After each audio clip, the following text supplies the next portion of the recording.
Қазақша сөйле, өзіңнен баста. Болашақ корпоративтік қоры. Жоба демеушісі BI Group инвестициялық құрылыс компаниясы.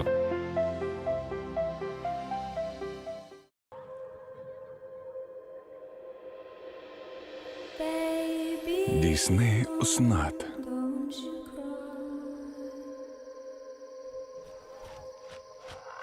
Біздің бұл жылғы қазақ тіліне аударған фильміміз Walt Disney компаниясының тағы бір кезекті керемет туындысы Дамбо. Диснейдің енді әрбір киносын алып қарасақ, бәрі де тамаша фильмдер. Ең бір айта кететін мәселе бұл шетелдің туындысы қазақ елінде қазақша сөйлейді. Осы мені қатты қуантады. Мынаған қара. Кішкентай болса да бір отбасымыз.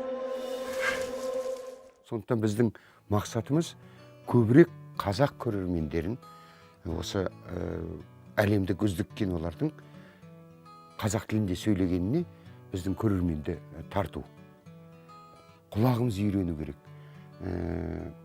санамыз бұрылу керек. Бұл фильмді бізде дыбыстауға 30-дан астам актерлар жұмылдырылды. Бізде кастинг 2 қалада өтті.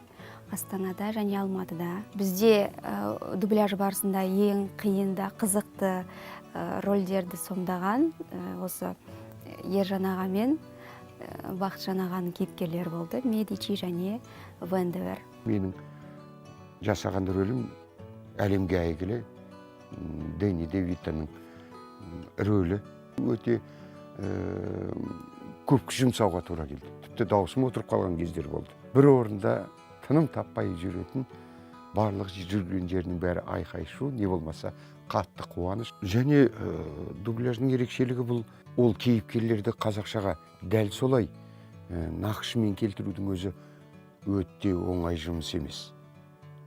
Қиын болды, бірақ бар күшімізді салып шығаруға тырыстық. Негізі оның бағасын көрермен айта жатыр. Фильмде басты рөлді сомдаған Холт рөліне Рүстем Жанаманов өтті. Бұл жігіттің өмір жолы драмаға толы, қиындыққа толы деп айтсам да болады.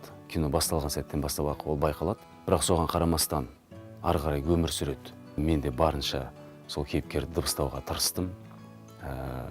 Сол кейіпкерге ұқсап деген сияқты. Өйткені режиссер соны талап етеді. Сондықтан да бар күшімді салдым. Енді оған бағасын беретін әрине көрермен. Және бір қызықты ақпарат бұл фильмге әйгілі бокс жүргізушісі Майкл Баффердің өзі түскен. Ол кісі дыбыстаған кезде де сол кісінің өзінің стилін қалдыруға тырыстық барынша. Оны бізде Жәнібек Мұсаев дыбыстады. Қарсы алыңыздар ұшатын піл Дамбо! Кейіпкерімнің Майкл Баффер екенін көрген кезде мен қатты қуандым. Бір бұрыннан күтіп жүрген рөлім сияқты қылып қабылдадым. Және ойлаймын, солай қолымнан келгенше жеткіздім деп ойлаймын. Енді көрермен ар жағын айта жатар. Басты рөлдерде кішкентай балаларымыз да бар. Милли және Джо деген. Милли өте сабырлы, байыпты, барлығын өз жөнімен істей білетін қыз. Дыбыстағанда көптеген сезімдерді бастан кешірдім.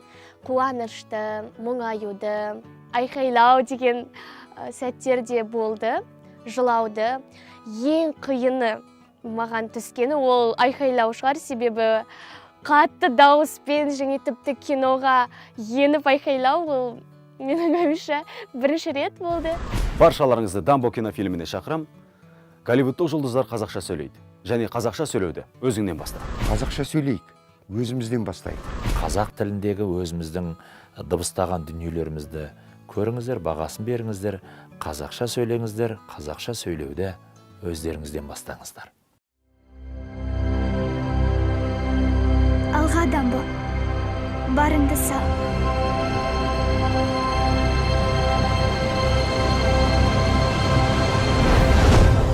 Дамбо. 2019 жылдың наурызында.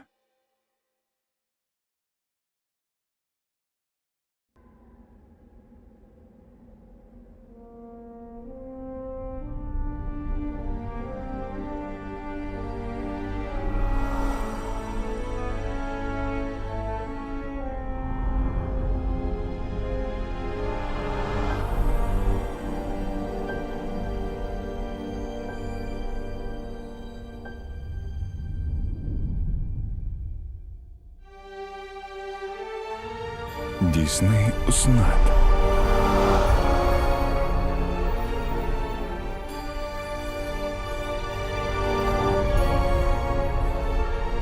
Мұнда тек бір адам ғана кіре алады. Ол жан дүниесінің тазалығын сақтаған адам. Өңделмеген алмас. 2019 жылдың көктемінде